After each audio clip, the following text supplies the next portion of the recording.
রাস্তায় গাড়ি দাঁড় করিয়ে হামলা ও প্রাণনাশের হুমকি, গ্রেপ্তার 4 জন। প্রিয় দর্শক, আপনারা দেখছেন পিসি নিউজ বাংলা। হোলির দিনে শিলিগুড়ি ডেপুটি মেয়র রঞ্জন সরকারের উপর হামলার ঘটনায় 4 জনকে গ্রেপ্তার করল পুলিশ। জানা গিয়েছে, গত শনিবার ডেপুটি মেয়র রঞ্জন সরকার এলাকার একটি নার্সিংহোমে যাচ্ছিলেন। ঠিক সেই সময় সেবক মোড়ের কাছে কয়েকজন যুবক রঞ্জন সরকারের গাড়ি আটকে হামলা চালায় এবং প্রাণে মেরে ফেলার হুমকিও দেয় বলে অভিযোগ। ঘটনার পরে শিলিগুড়ি পুলিশ তদন্ত নেমে শিলিগুড়ি 4 নম্বর ওয়ার্ডের টিউমলপাড়া এলাকায় থেকে প্রথমে দিব্যেন্দু দাস এবং বিজয় শর্মাকে গ্রেপ্তার করে।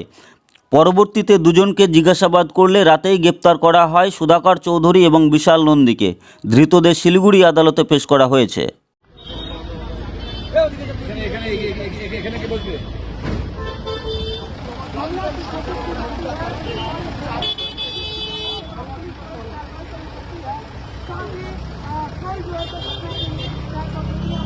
নিজের ব্যবসার বিজ্ঞাপন দিয়ে পৌঁছে যান লক্ষ লক্ষ মানুষের কাছে।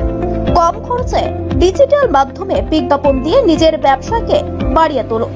পিসি নিউজ বাংলা পোর্টাল চ্যানেলটিকে ফলো করুন, লাইক করুন, শেয়ার করুন। পিসি নিউজ বাংলা, এই খবরটি ভালো লাগলে অবশ্যই লাইক এবং শেয়ার করবেন।